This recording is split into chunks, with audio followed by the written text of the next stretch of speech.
herramientas para el intercambio creativo y producción artística. Y entonces yo hice aquí un esquema pequeñito que no podemos ver porque no pedí proyector, pero bueno, se los voy a ir esbozando poco a poco. Yo descubrí que quería tener una empresa cultural, pero no como lo que estamos acostumbrados a ver, que es una infraestructura grandísima. O sea, pienso en una empresa, pienso en un edificio, pienso en muchísima gente laborando, en equipos de trabajo grandes. Así me lo imaginaba, como les dije, porque nunca he estado sola o nunca me he sentido sola y siempre he pensado que se construye a partir de algo, de un proceso comunitario que involucra a muchas personas, no a una, o sea, no a mí. Pero eso es a donde yo quiero llegar, no precisamente que estaba ahí. Descubrir eso ha sido todo este proceso. El primer huracán que viví fue en el año 85, se llamó Huracán Gilberto, y se llevó a casi todo ese pueblo donde yo crecí. Y bueno, ¿para qué les digo lo que es un huracán? Que es que se lleven las casas y ver mucha gente en el agua. Y después viví otro huracán en el 2005, que fue en Nueva Orleans, y también la ciudad quedó sepultada bajo el agua. Esto fue en Estados Unidos, entonces la experiencia fue distinta. Para el huracán de Campeche llegaba la comida en avionetas y en helicópteros, en unos salchichones muy grandes que quedaban aventados en el piso, y bueno, ya ahí la gente lo tomaba. Eso es lo que les puedo decir hoy. Por muchos años yo lo que he comentado es que mi experiencia de esos años en el huracán solamente fue escuchar canciones por 2 semanas. La gente solamente comía, cocinaba juntos, contaba chistes y cantaba. Ahora es que empiezo a recordar que no, que era una experiencia dura recibir todo eso.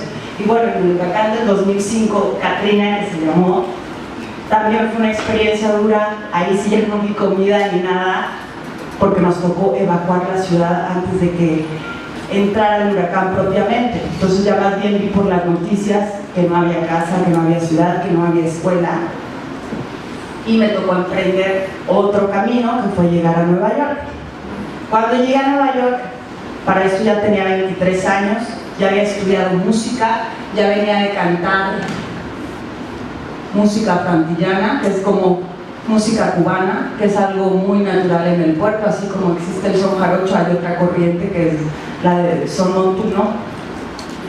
Y me pasó que en Nueva York no tenía quien me acompañara a mis canciones, y por eso se me ocurrió que podía tocar el arpa. Compré un arpa con ayuda de mis compañeros que sabían que acababa de llegar de un lugar y que estaba desprotegida, así que todo el mundo colocó un poco de dinero en la mesa, con lo que se juntaron $1000, y compré el arpa de un músico que yo admiro mucho y me encerré a estudiar. Esos primeros años de estudiar fueron realmente dolorosos, porque me enfrenté a la disciplina férrea. Sabía que quería algo, pero no sabía que costaba tanto trabajo querer algo. Y bueno, empecé a cantar rancheras acompañándome con el arpa, y después a componer canciones, y así regresé en el 2010 a México. Y cuando vine a México, yo no sabía que iba a estar aquí poco o mucho tiempo. Yo venía a cambiar una visa que ya tenía y la venía a extender, pero no me la dieron. Así que no pude volver a Estados Unidos, no pude cerrar mi casa, no pude traerme el arpa, no pude despedirme de nadie, y me tocaba estar otra vez acá desprotegida. Ya no había huracán. Sin embargo, no me había dado cuenta que a raíz de todos esos procesos ahora vivía un huracán mental. ¿Y qué podía hacer con ese huracán mental que no se había apaciguado por años? Pues componer canciones a partir de eso, del agua, de venir del mar, de estar siempre entre puertos, de ir de un lado al otro, de que el huracán es agua, de que el mar es calma, y poner todo eso en metáfora e ir descubriendo cómo podía ser ese camino. Entonces yo descubrí que tenía una necesidad para esta empresa cultural, que era contar mi historia y hacer uso de todo mi bagaje cultural. Descubrí que esa era mi necesidad como empresa cultural artística, porque no es lo mismo tener una empresa automotriz, sus necesidades van a ser otra, pero en la empresa cultural artística siempre, siempre, siempre tu historia es lo que va a timonear tu empresa, lo va a hacer personal, lo artístico tiene que ver con eso, con la fibra sensible, con el contar tu historia, con involucrarte, pues. Descubrí que necesitaba un proyecto de calidad que fuera efectivo, trascendente e interesante. No iba a ser simplemente pararme ahí y tocar pues lo que ya estaba hecho y lo que ya estaba dado, que sí es muy bonito, pero es solamente una parte de mi historia, y lo que yo necesitaba era ir más adentro. Y además quería que ese proyecto incidiera en mi comunidad, porque como les digo, yo no lo imaginaba sola, y ese crecimiento no se había dado sola. Entonces ahí ya tenemos varios puntos. Yo quería un proyecto, una empresa cultural, y descubrí que tenía que ser un proyecto personal, que hablara de mi experiencia, que incidiera en mi comunidad, que fuera efectivo, trascendente e interesante. Y si se dan cuenta, todo tiene que ver con lo mismo. Si yo tengo todos esos puntos, automáticamente pues se vuelve un proyecto con una infraestructura. ¿Ok? ¿Cómo llamaría a este proceso? Eso es lo que me está generando mis herramientas, que yo puedo llamar herramientas de visión. Son herramientas concretas para ejercer. Si yo tengo todos esos puntos claros, y para tenerlos claros, pues literal, se toma una hoja y se escribe así. No es que me lo imagino y al otro día todo sale por orden. Yo tengo que tener todo esto claro. Y ojalá hubieran visto mi recámara en esos años, estaba perfectamente llena de post-its, se llaman estas como cuadritos amarillos chiquitos. Las paredes de mi cuarto, las 4 paredes estaban absolutamente llenas de post-its. Y cada una decía cosas muy concretas de qué iba a hacer para poder desarrollar esto. Entonces, descubrí que la trascendencia y que el hablar de lo mío y todo eso tiene una característica, que es que le hable a mi generación, que tenga reciprocidad con los míos, con mi edad, con mi medio ambiente, con quienes me desenvuelvo, con quienes intercambio, o sea, mi generación. Y me pregunté cuáles son los símbolos de mi generación, dónde estamos los jóvenes hoy, de qué queremos hablar, qué nos interesa. Y ahí me costó un poco de trabajo, porque percibí que los jóvenes en realidad lo que tenemos es una desconexión tremenda con lo que nos está sucediendo, o un repeler total de no veo, no oigo, o una frustración, me siento mal porque vengo de un lugar quién sabe cómo, muy difícil, que nadie puede entender. Entonces muchos años lo que hice fue que me acercaba a los adultos, pero muy adultos, y mis amigos cercanos eran los muy adultos, porque pensaba que eran los únicos que me podían entender, y me perdí otra parte pues muy rica, que no todos los jóvenes estamos perdidos, y que a veces que guardes silencio no quiere decir que no te importa algo, sino que estás viviendo tu propio proceso de incubación. Entonces, a partir de todo eso, elaboro un tema que les digo, el agua. Ya sé que el agua va a estar presente en mis canciones y que va a ser el título de mis discos. Después, un concepto que viene un poco con el tema. ¿Eso qué quiere decir? Que las imágenes van a ser de agua.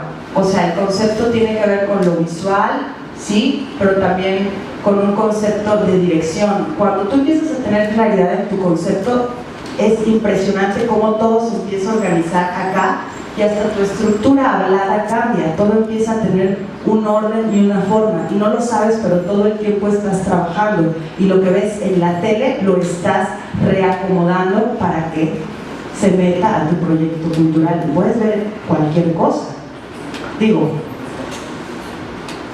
cualquier cosa. Atención con el cerebro, porque todo lo que te metes lo registra. todo. Hay cosas que sí puedes traducir, pero hay un bombardeo de cosas que realmente es difícil que no te avasallen. Por eso es importantísimo tener mucho cuidado con qué le metes a tu cerebro. Y no es una sobreestimulación, es nada más a qué grado estás dispuesto a hacer uso de toda esa información que tienes y apropiártela y usarla para lo tuyo. Entonces, en el camino de esta nueva etapa ha sido una construcción que ahora ya me permito abrirme, y celebro mucho que puedo invitar a trabajar a jóvenes que están en esa búsqueda, ¿no? Artísticamente, por ejemplo, el caso de Alex, que ahorita lo van a conocer, pues es un joven que hace sus instrumentos con los que toca, una disciplina tremenda que le ha permitido enseñarse a tocar él mismo la mayoría de sus instrumentos. Empiezas a conocer a gente que anda en el mismo canal que tú y empiezas a ser tan organizado que dices, oye, todo esto que me costó, seguro que si toco la puerta y a alguien se lo cuento, a alguien le va a interesar. Claro, hay muchísimos canales que apoyan a los jóvenes emprendedores, una cantidad importante de becas a las que puedes acceder y que te permiten a lo mejor sentarte a componer un año con la tranquilidad de saber que vas a tener una mensualidad en el banco, o que te atreves a ir a la Secretaría de Relaciones Exteriores y pedir un boleto de avión porque se te antoja ir a tocar a Noruega, y simplemente llevas todo eso que ya organizaste, lo escribiste y dices quiero un boleto para ir a Noruega. Y solo el hecho de tener eso organizado, y yo vengo y se los comparto no con la experiencia de ser más que una confidente y de decir esto es lo que a mí me pasó, y siento que el acto de venir aquí y compartirlo me acerca y me permite estar en esa conexión que yo les decía desde chavito, de esa vulnerabilidad, de decir, me está pasando todo esto, no puedo con mi huracán, pero sé que no soy la única, ¿sí? Y bueno, eso es un poco lo que ha sido mi camino, que como les digo, puede soñarse, empieza como algo muy modesto y luego puede irse acrecentando articularse a algo, un proceso más grande, que uno no se imagina. Tú nada más vas preparando y sembrando caminitos, y si hoy pudiéramos ver una foto de ese cuarto de lo que era, cualquiera hubiera dicho, esta chica está loca, ¿qué le pasa? Se va a colgar mañana, cuánta cantidad de letreros en las paredes. Y no lo he vivido de manera angustiosa para nada. El proceso ha sido acompañada, eso ha sido una de las cosas más lindas. Entonces, las características fundamentales de mi música han sido también el ser mujer, el ser una mujer migrante. Para migrar no necesariamente tienes que migrar al extranjero. ¿Okay? Puedes mudar de un lugar muy pequeño a la ciudad, por ejemplo. O puedo ver mi migración de mi casa al metro, o del metro a donde tengo que llegar.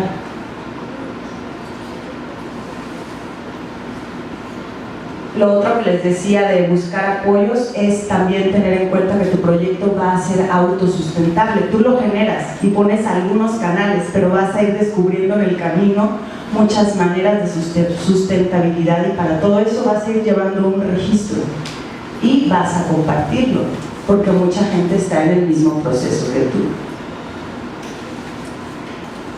Y bueno, otro proceso también ha sido que ahora voy a psicoanálisis, y ha sido muy bueno para mí. Había probado con muchísimas terapias que me ayuden a ordenar eso, porque siempre estás, pues como persona, no voy a decir como artista, pero como persona siempre estamos en la búsqueda, y estar atentos al proceso de cada uno es importante, y tener eso claro en la mesa, porque son cosas que puedes usar a tu favor, pero son cosas que muy fácilmente también te pueden comer si no te das cuenta. ¿Va? Entonces ahora quiero invitar a Alex, él les va a comentar un poco de su búsqueda, de sus instrumentos. Bueno, me gusta estar aquí, me siento muy honrado por fijarse en mí para compartirles lo que soy. Y soy originario de la ciudad de Guadalajara. Crecí en una familia migrante también de diferentes estados. y allá fue donde coincidió que toda mi generación, soy el mayor de mis hermanos primos, crecimos ahí un poco ajenos a la cultura tapatía también, porque teníamos la necesidad de proyectar las tradiciones y la cultura de la gente de Oaxaca, la gente de Potosina, la gente de Jalisco, de mi familia, y entonces había muchas influencias de todo eso. Me acerqué a la música desde niño, la amé, tenía la necesidad de hacer sonar un instrumento siempre, pero crecí en una familia de artistas plásticos, de escritores.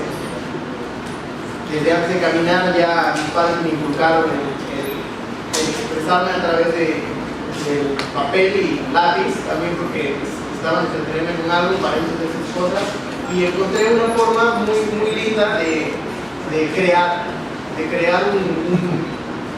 tu cosmovisión, tu mundo a través de los trazos, lo cual fue importantísimo para mí en los años siguientes que he ido haciendo esta carrera compuesta de construcción de instrumentos, de música y de artes plásticas. Para mí ha sido muy importante la pasión nos mueve siempre. Tiene que estar uno apasionado y en las buenas y en las malas. He querido y he encerrado instrumentos míos en el closet durante varias semanas con ganas de no verlo y he llorado de frustración. Y también he llorado de gozo de escuchar un instrumento que suena bien. Y es el amor y la pasión, ¿no?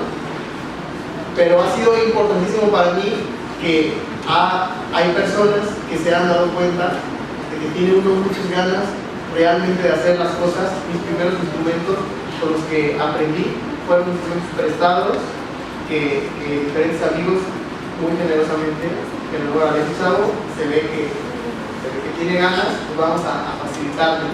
Entonces es muy importante, uno, estar apasionado, y dos, la búsqueda de recursos. Y aunque tengamos el mundo en contra, tenemos que buscar de lo que tenemos a la mano recursos. Y en mi caso, como decía Vero, uno de los más importantes es el papel y el lápiz. Escribir, dibujar, tratar de organizar lo que tiene uno es importantísimo, ¿verdad? También he visto muchas veces llenos de papelitos y dibujos y sí, luego dicen que estoy loco y luego me escuchan hablar sobre diferentes tareas, pero no, me ayuda, me pregunto cosas y me las contesto yo mismo y me ayuda a organizar. Y precisamente esto me llevó a la construcción de instrumentos, que es algo que me tiene muy feliz, porque crecí pintando, aprendí el oficio de la plástica, aprendí el oficio de la música también, y siempre los vi como cosas muy separadas, e incluso me decían, no, pues tienes que dedicarte a una cosa o a otra cosa. Siempre, mi mismo abuelo, a quien le agradezco gran parte de mi formación cultural, me decía, no, pues dedícate a una cosa, pero soy muy testarudo, y dije, no, yo quiero tocar y me gusta tocar y me gusta pintar también, tengo chance, ¿no? Tampoco voy a hacer 1000 cuadros ni tocar todas las horas del día, pero quiero disfrutar mi proceso, y me di cuenta que a partir de eso podía ganar dinero. Primero, tuve que tocar en los camiones, tuve que dibujar en las plazas, hacer retratos, trabajos que a lo mejor para algunas personas parecían, pues creo que es dentro de todos los músicos que tocan en el camión y el que dicen más difícil. Pero está luchando uno, y siempre que sube alguien al camión a tocar y veo que lo hace con ganas, yo trato de darle una manera de apoyarnos uno a otro, porque estamos en una función muy importante de nuestra comunidad. El artista, ahora los músicos están entre, hace poquito sacando una lista entre los oficios más mal pagados, ¿no? Es muy difícil y tiene uno que buscar la forma, escalar poquito a poquito, plantearse proyectos y sacarlo a cabo, y el que sigue. Cuando empecé a hacer instrumentos fue por necesidad también, porque yo quería producir otros sonidos. Yo sabía que escuchaba musiquita que no encontraba cómo sonarla, ¿no? Tuve la necesidad de construir un instrumento, empecé a reparar instrumentos poco a poco, y primero que cambiar una tapa rota, una clavija que estaba mal, cuerdas, limpiar. Poquito a poquito fui viendo cómo estaban armados, fui experimentando. fui sintiendo la madera y leer de todo, de la física, los procesos que se necesitan físicos para que sea un instrumento, la biología de la madera. Se va uno compenetrando poco a poquito.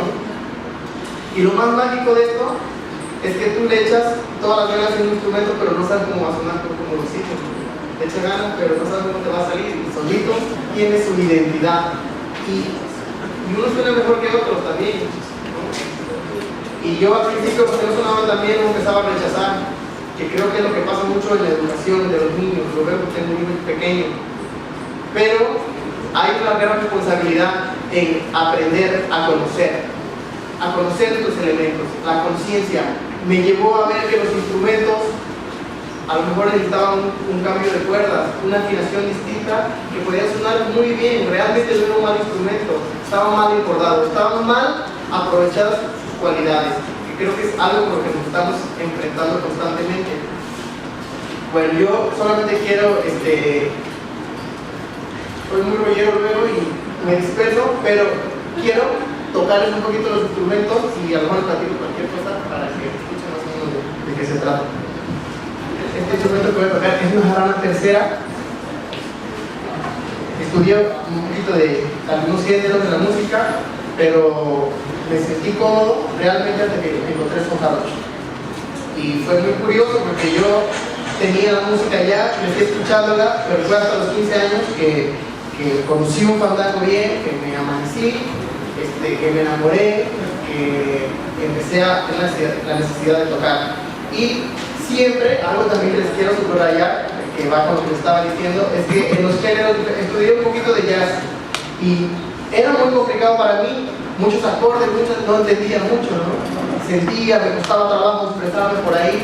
Estudié música africana, no les entendía nada a los africanos porque hablan en malí, que es un francés muy raro que no entendía tampoco yo, y ahí eran puras señas, unos gestos impresionantes, aprendí mucho de ellos. Pero siempre había una negativa, no, eso no, así no, y cuando te salía bien, como que siempre no. Pero cuando llegué a Veracruz y empecé a tocar, llegué como un músico y yo quería tocar el pandero, empecé ahí, y digo, ¿y cómo se toca? No, pues agarra el pandero y empieza a hacer una basita muy sencilla. Ahora, ya estuve ahí 10 minutos tocando ese son. Luego sigue el siguiente son y le pregunto, oye, Octavio, ¿cómo se toca este? 10 minutos de ese son, sigue el siguiente son y le digo, oye Octavio, mira, ¿cómo lo tocarías tú? Nunca me había dicho eso nadie, nunca en ningún instrumento me dijeron, ¿tú cómo lo sonarías? ¿Tú cómo lo tocarías? ¿Tú qué sientes? Ahí entendí que los instrumentos son precisamente un instrumento para comunicarnos. Me enamoré del son jarocho por eso, entendí que la principal fuente de la creatividad viene de nuestra alma. Y nuestra alma, esa cosa intangible, es lo que nos conecta a todos. No nada más como humanos, sino con la naturaleza. Por eso es importante estar siempre en conexión con eso. Bueno, me clavé yo en los instrumentos jarochos y es lo que voy a sonar.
Y ya por último les voy a tocar este otro instrumento que pues es una cosa muy rara, afortunada para mí, que se llama jarana de arco. La titulé jarana de arco porque es un instrumento que nació para tocar son de jarocho. Es un instrumento que pues en la antigüedad se supone que aquí no existían instrumentos de cuerda.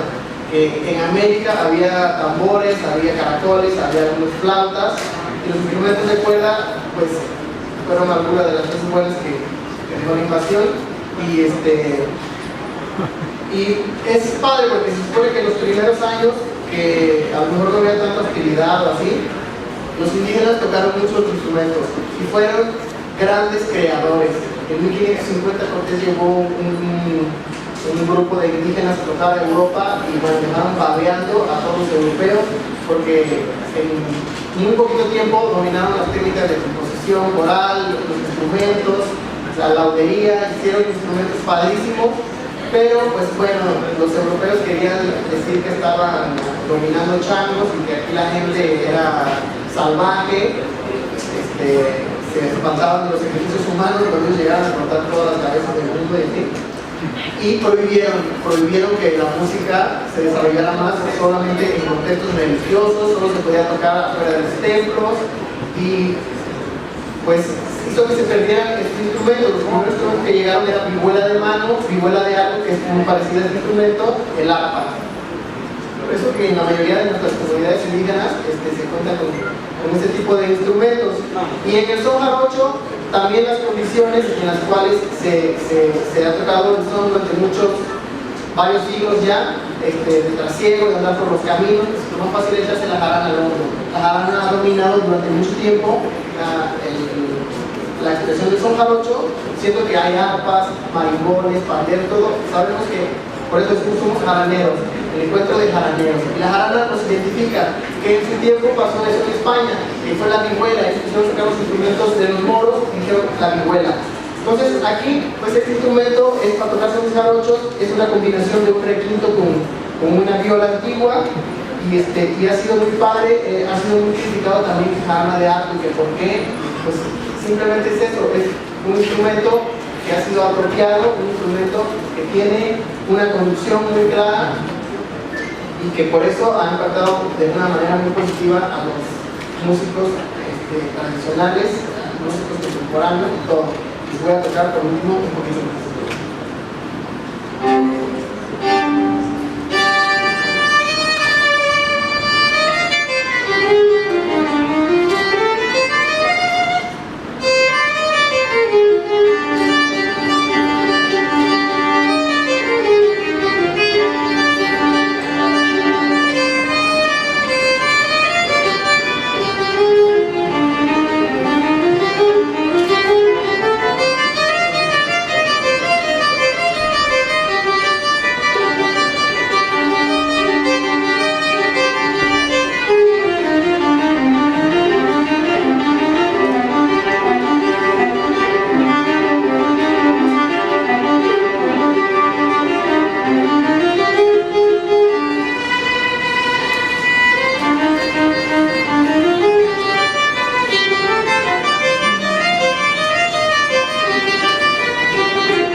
Bueno, muchas gracias.